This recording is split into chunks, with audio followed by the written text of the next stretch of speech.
우리 함께 사랑의 인사 나누십니다. 참 잘 오셨습니다.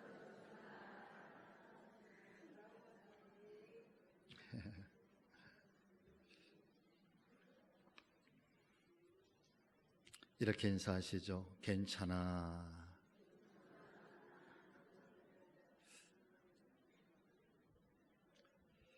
오늘 말씀의 제목이 되겠습니다. 지금은 한국 교회의 중진 목사님이 되셔서 이름만 되어도 웬만한 분들이면 다 알 것 같은, 또 존경받는 목회 사역을 감당하고 계시는 안 목사님이라고 하는 분이 젊은 시절 서울의 모 교회의 부목사님으로 사역할 때 또 겪으셨던 하나의 간증을 리더스 다이제스트라고 하는 조그만 신앙 책자에 기록을 해주셔서 제가 그것을 보면서 참 은혜를 받았던 적이 있었습니다. 안 목사님께서 섬기시던 교회의 경로대학에서 울릉도로 2박 3일 동안 수학여행을 떠나게 되었는데, 이른 아침에 출발하면서 아침 식사를 하시지 못하신 관계로 아마도 여주 휴게소에서 아침 식사를 하고 그리고 다시 출발을 하셨던 모양입니다. 인원 점검을 하는데 할머니 한 분이 빠지셔서 오시지를 않는 것입니다. 기다리고 또 기다려 보아도 오시지를 않고 또 여기저기를 찾아보았는데 마지막 화장실을 가보았더니 화장실 맨 끝에 칸이 잠겨져 있어서 두드려도 아무 소리도 없고, 휴게소 직원을 불러서 그 화장실을 열었는데 그만 그 안에 어르신께서 쓰러져 계셨던 것입니다. 급하게 119에 연락을 하고 앰뷸런스를 타고 또 병원으로 모시고 갔습니다마는 이미 어르신께서 세상을 떠나시고 마셨습니다.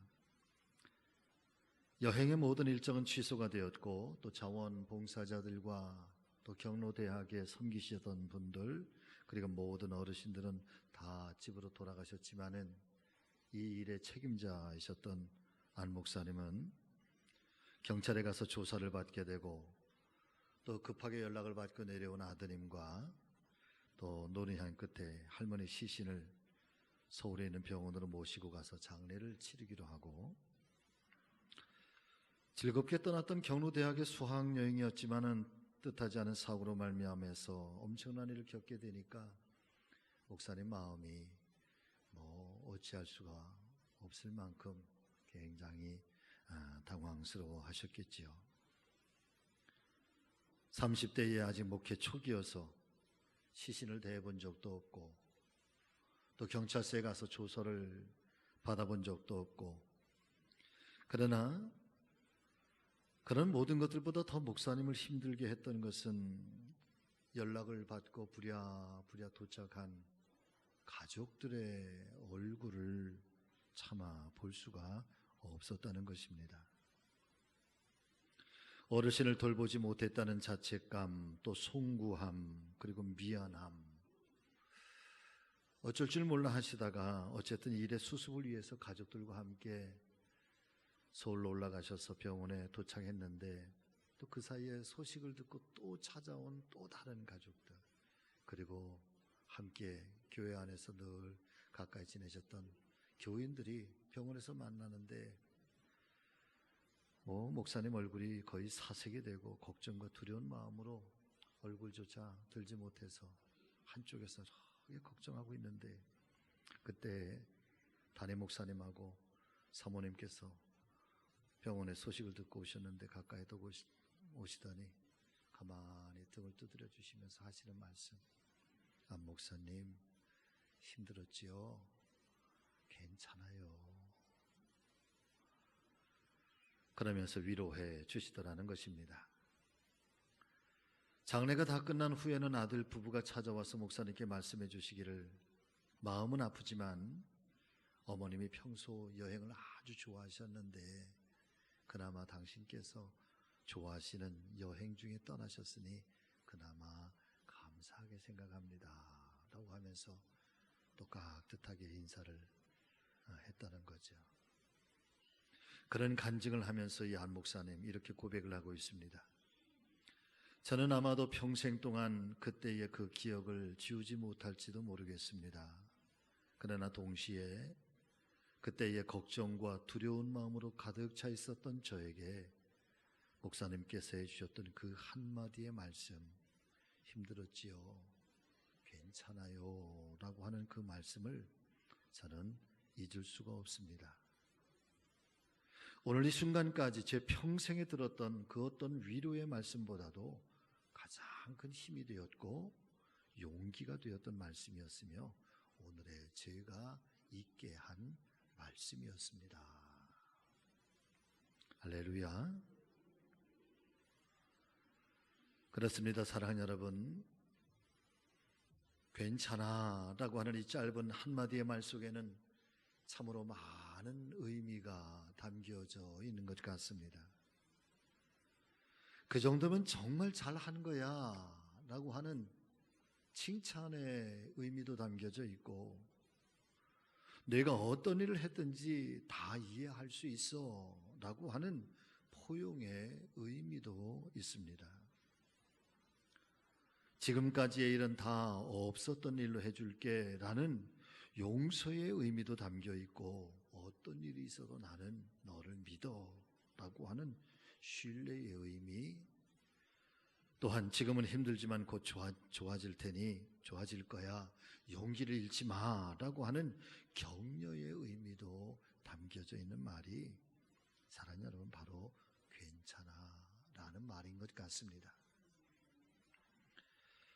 물론 하나님의 말씀인 성경 속에는 그 어디에서도 이 괜찮아 라고 하는 말씀은 단 한 번도 등장하지는 않습니다. 그런데 이상한 것은 하나님의 말씀인 성경을, 또 그 성경 속에 이 말씀의 메시지들을 가만히 묵상하고 또 오늘의 한 사건들을 묵상하고 또 묵상해 보면은 참 이상하지요.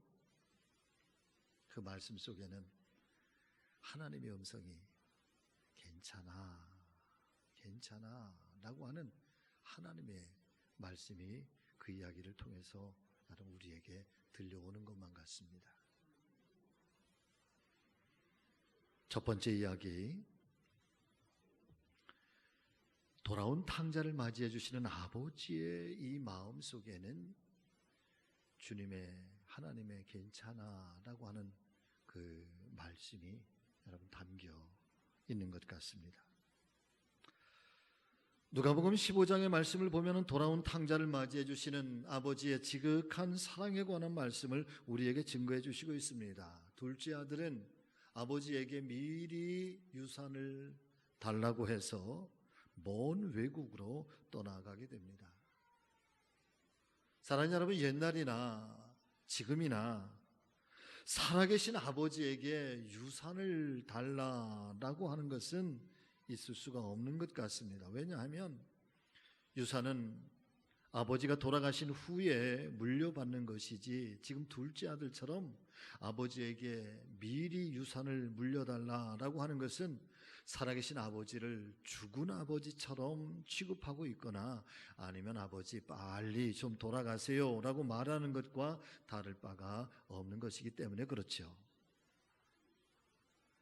더군다나 둘째 아들이 그렇게 물려받은 유산을 가지고 먼 나라에 갔으면 성공적인 인생을 살았다라고 한다면 그나마 다행이겠지만, 그런데 이 아들은 술과 노름과 창기와 더불어 허랑방탕하면서 돈을 다 허비하고 거지 중에 상거지로 전락하고 만 것입니다. 심지어는 돼지가 먹어야 할 돼지의 음식, 쥐염 열매조차도 마음껏 먹지 못하고 주인에게 그렇게 구박을 받으면서 정말 거지 중에 상거지로 전락하고 만 것입니다. 여러분, 그때 이 아들이 생각하는 것이 무엇이었습니까? 내 아버지 집에는 먹을 것이 풍족한데,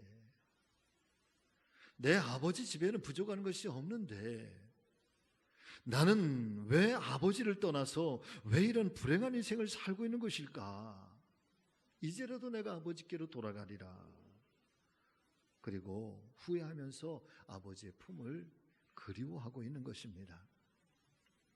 사랑하는 여러분, 저는 이 누가복음 15장에 이 둘째 아들이 많은 이야기들이 등장을 하겠지만 그 중에 제일 잘한 것이 있다고 한다면 여러분 그 생각을 갖게 된 것이라 저는 그렇게 믿습니다. 내 아버지께로 돌아가리라.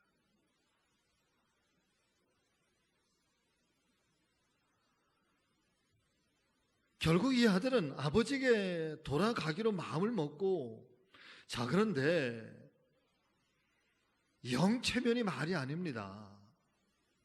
아버지, 아들이 돌아왔습니다. 그렇게 당당하게 아버지 앞에 나타나면 참 좋겠지만은 사랑하는 여러분, 자신의 모습, 자신의 꼴을 보니 용기가 나지를 않습니다. 그래도 돌아가지 않으면 안 될 것 같으니까, 살 수가 없으니까. 그래서 집으로 돌아가면서 몇 번이고 아버지를 만났을 때 무슨 말을 해야 되나, 아버지 앞에 내가 어떤 말을 해야 될까 되뇌이고 생각하고 준비하면서 이런 이야기를 마음속으로 준비를 하지요. 누가복음 15장 18절 19절의 말씀에 보니까 아버지여 내가 하늘과 아버지께 죄를 얻었사오니 지금부터는 아버지의 아들이라 일컬음을 감당치 못하겠나이다. 그저 나를 품꾼의 하나로 보소서.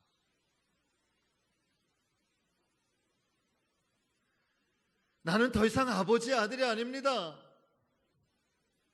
내가 하늘과 아버지 앞에 죄를 얻었습니다. 그저 나를 그냥 종 중에 한 사람, 품꾼 중에 하나로만 여겨주시면, 돌아가기 전부터 아버지를 만나면 내가 이렇게 말하리라. 그리고는 아버지 집 가까이에 왔는데, 사랑하는 여러분, 이게 웬일입니까? 그렇게 산거지가 되어서 돌아오고 있는 아들을 보시니 아버지, 성경 말씀, 하나님의 말씀 보면은 표현을 이렇게 표현을 해놨죠. 아직도 산거가 멀다. 얼굴을 알아볼 수 있는 그런 거리가 아니라는 거예요.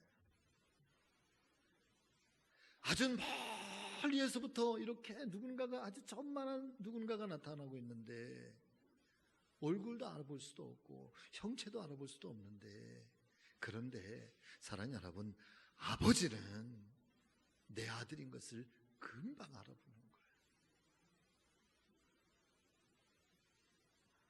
떠날 때에 여러분 당당하게 떠나지 않았겠습니까?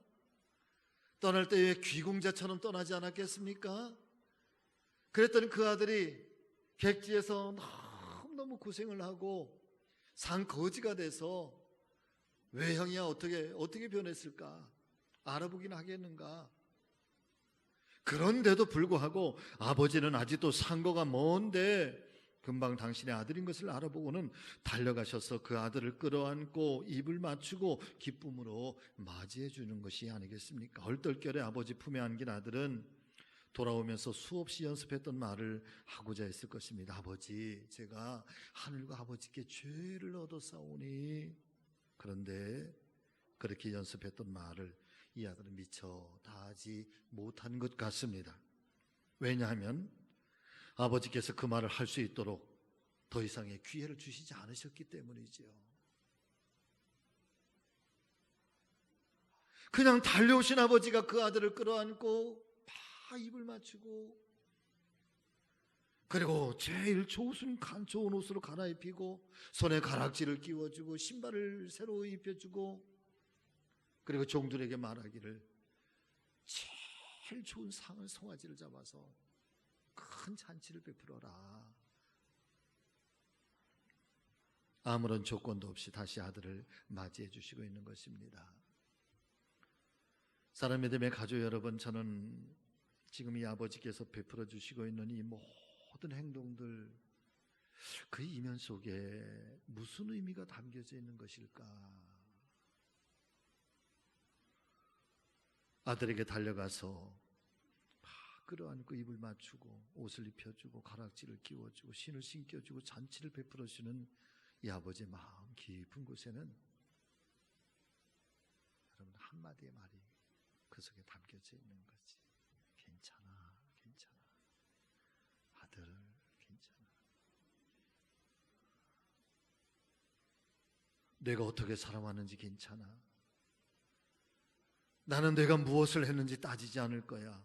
돌아오는 것만으로도 고마워. 너는 내 아들이지 않니? 내가 너의 아버지이지 않니? 괜찮아, 괜찮아.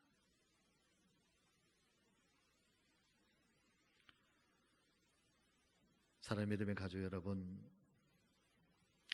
오늘 이 아버지가 누구신가? 바로 저와 여러분들의 하나님이신 줄로 믿습니다. 자, 두 번째 이야기, 가늠하다 현장에서 붙잡힌 이 여인을 향한 주님의 마음을 보면 또 이 속에서도 우리 주님의 괜찮아 라고 하는 마음이 담겨져 있는 것을 우리는 깨닫게 됩니다. 요한복음 8장의 말씀을 보면 예수님께서 성전에 들어가셔서 말씀을 가르치시고 계실 때에 성전 바깥에서 막 소란스러운 일들이 일어나기 시작합니다. 그래서 예수님께서 나가보니까 사랑하는 여러분, 서기관들과 바리새인들과 수많은 사람들이 한 여인을 무참하게 끌고 예수님 앞에 데리고 온 거예요. 그리고는 저마다 그 손에는 아주 굵은 돌덩어리 하나를 아주 강하게 부여잡고 그러면서 예수님께 그 여인을 향해서 손가락질을 하면서 말하는 거죠. 예수님, 이 여인은 가늠하다가 현장에서 잡혔습니다. 우리의 율법과 우리의 계명에 의하면은 이런 여인에게는 돌로 쳐서 이 자리에서 죽여도 괜찮다고 율법은 그렇게 말씀해 주시고 있는데 당신은 무엇이라고 말씀하시고 싶으십니까? 우리가 어떻게 하면 좋을까요? 사랑 믿음의 가족 여러분, 이 말은 예수님을 시험해보는 말이었을 것입니다. 예수님께서 율법에 말씀한 대로 이 여인을 돌로 쳐서 죽여도 좋다 라고 말씀한다고 한다면 예수님은 사랑을 말씀하시면서도 사람을 그렇게 죽이라고 말씀하시니 그 사랑은 위선적인 사랑이 아닌가라고 이야기를 할 것이고, 또 죽여서는 안 된다 말씀하시면 하나님께서 주신 율법과 계명을 어기는 일이 되고 마는 것이니 이러지도 못하고 저러지도 못하는 상황이 바로 그와 같은 상황인 것이지요. 그런데 그때에 여러분, 예수님께서 무엇이라고 말씀하셨습니까? 가만히 엎드려 예수님께서 땅바닥에다가 무엇인가를 막 쓰셨대요.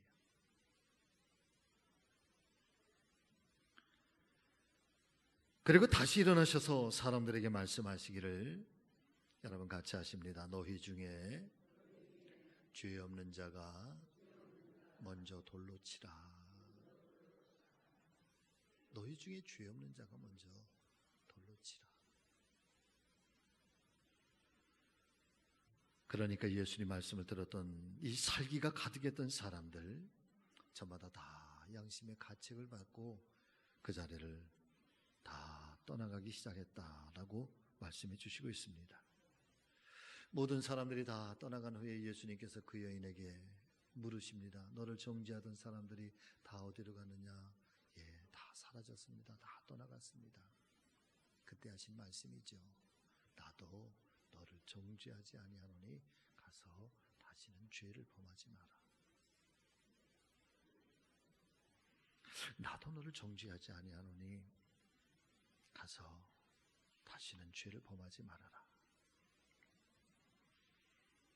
사랑하는 여러분, 율법에 의하면 음행하다 현장에서 잡힌 여인은 분명 돌에 맞아 죽어 마땅한 죄를 지었습니다. 그러나 예수님께서는 그 여인을 향하여 나도 너를 정죄하지 않는다.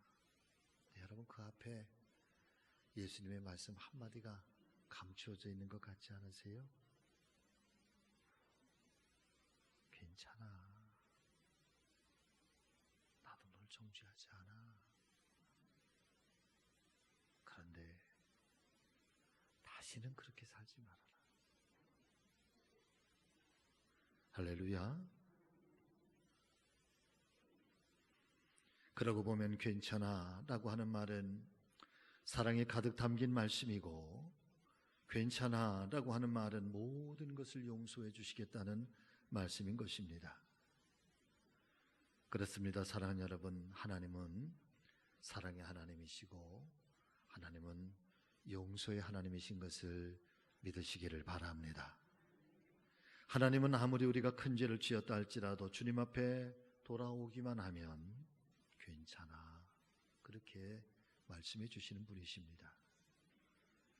우리가 실패할 때에도 하나님께서는 괜찮다고 말씀하십니다. 다시 시작하면 되잖아. 괜찮아. 내가 너를 도와줄게. 힘내.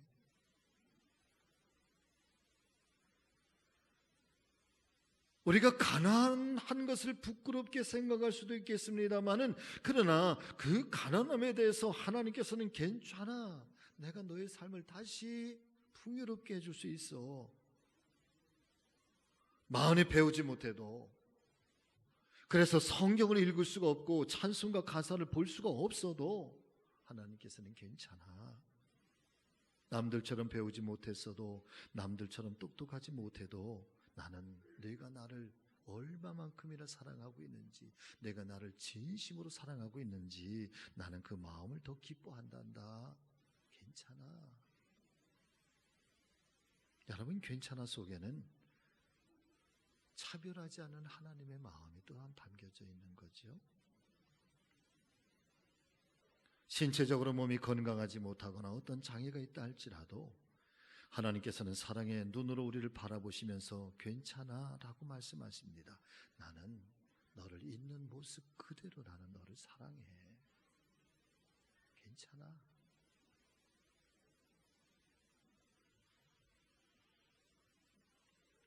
그 하나님의 말씀이 성경의 곳곳을 보면, 여러분, 사실은 하나님께서 당신의 마음을 우리에게 전해주시면서 그 속에는 늘 괜찮아, 괜찮아, 그게 담겨져 있는 거예요. 자, 세 번째 이야기, 사도 바울의 과거를 품으시는 하나님. 사랑하는 여러분, 같이 하십니다. 하나님은 우리의 과거를 묻지 않으십니다. 여러분, 하나님의 말씀이 성경을 이렇게 보세요. 하나님은요, 절대 우리의 과거를 묻지 않으세요. 그 바울의 아름다운 고백이 오늘 본문 속에 담겨져 있는데, 바울은 예수님을 만나기 전에 참 부끄러운 삶을 살았다고 그는 고백을 하고 있습니다. 하나님을 위한다는 명목으로 율법 안에서 열심을 내기는 했는데 지내고 보니 그게 다 하나님의 마음을 아프게 하는 것이었고 하나님께 죄를 지는 것이었다고 그는 고백을 하고 있습니다. 기독교 역사상 최초의 순교자였던 스데반 집사님을 죽이는데도 가장 먼저 앞장을 서고, 교회를 아예 없애버리려고 하는, 이 교회를 잔멸하려고 하는 일에도 스데반은 가장 먼저 앞서고, 예수 믿는 사람들 잡아서 감옥에 가두는 일에도 가장 먼저 앞장을 섰던 사람. 그날도 예수 믿는 사람들을 잡아서 감옥에 가두기 위해서 다메섹으로 가던 중에 바울은 부활하신 주님을 만나게 되었고 새로운 인생을 살게 되었던 것입니다. 사랑하는 여러분, 바울이 예수님 만나기 전에 하나님을 몰랐던 것도 아니고요, 게으르게 살았던 것도 아닙니다. 누구보다도 하나님께 열심과 충성을 다한다고 생각했지요. 그런데 그 모든 것이 여러분 잘못된 열심이었다는, 잘못된 열심, 잘못된 죄악, 오히려 부끄러운 일이었다. 지난 날을 회상하면서 그래서 고백하는 말, 내가 죄인 중에 괴수입니다. 내가 죄인 중에 괴수입니다. 자, 13절과 디모데전서 1장 13절과 15절의 말씀을 우리 한번 좀 같이 읽어보겠습니다. 자, 시작.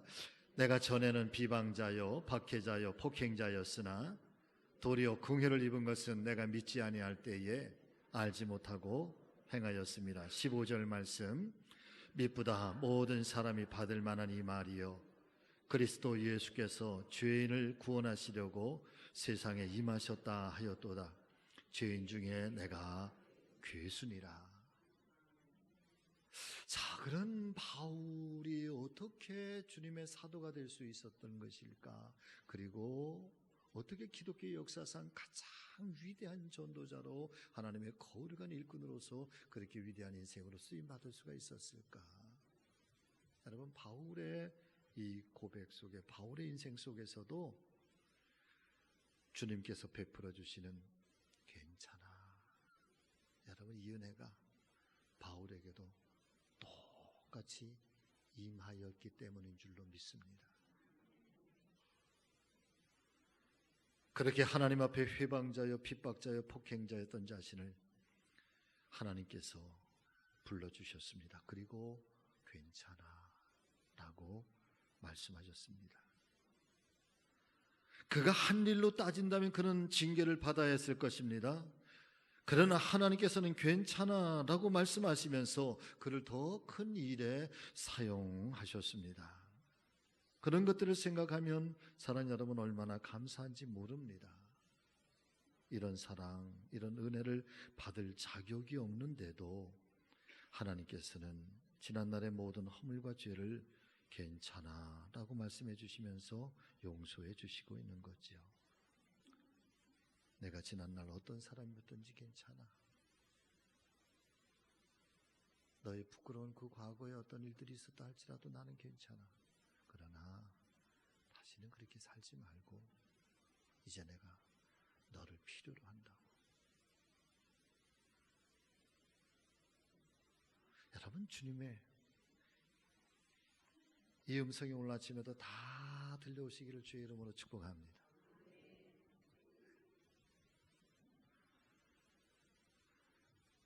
이런 하나님의 사랑 은혜를 체험하고 있는 바울이 디모데전서 1장 14절의 말씀에서 고백하고 있는 말씀이죠. 여러분 한번 크게 같이 읽겠습니다. 시작. 우리 주의 은혜가 그리스도 예수 안에 있는 믿음과 사랑과 함께 넘치도록 풍성하였도다. 할렐루야, 할렐루야. 하나님께서 말씀하시는 이 괜찮아의 은혜가 얼마나 풍성한지 바울은 그 사랑의 표현을 고백을 나는 그 사랑의 빚진 자입니다. 그렇게 고백을 하자. 빚진 자. 자, 말씀을 마치려고 합니다. 하나님께서 말씀하시는 괜찮아의 은혜는 성경 속에 있는 사람들만 아니라 오늘을 살아가고 있는 저와 여러분들에게도 우리가 때때로 하나님 손을 놓쳐버리고 때로 낙심해 있을 때에도 하나님께서는 우리에게 찾아오셔서 아무개야 괜찮아 힘을 내. 또 하루에도 수십 번씩 하나님 뜻에 어긋나게 살다가 하나님 마음을 아프게 해도 하나님께서는 괜찮아 이해할 수 있어. 너의 본래 마음이 그렇지 않은 것을 나는 알고 있어. 그렇게 말씀하시고 있습니다. 사랑하는 믿음의 가족 여러분, 그렇다면 저와 여러분들도 누군가를 향해서 괜찮아요 라고 말해줄 수 있어야 됩니다. 이것이 복음입니다. 이것이 사는 겁니다. 누군가를 향해서 나도 괜찮아 라고 말해줄 수 있어야 됩니다. 할렐루야.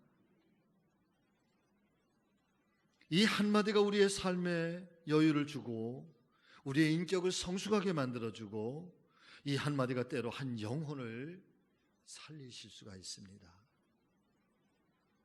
사랑 믿음의 가족 여러분, 이 한 주 동안에는 특별히 괜찮아 이 말을 많이 하시면서 사시기를 주의 이름으로 축복합니다. 그래서 우리가 좀 살아가는 그 주변에 좀 아주 그 살맛 나는 세상을 좀 만들어 주시지요. 다 같이 아멘. 좀 살맛 나는 세상을 만들어 주시기를 바랍니다. 좀 사람들에게 좀 기쁨을 주는 그런 삶이 이루어지기를 주의 이름으로 축복합니다. 괜찮아. 자, 인사하시죠. 서로. 괜찮아요. 힘내세요. 괜찮아요. 네. 기도하겠습니다.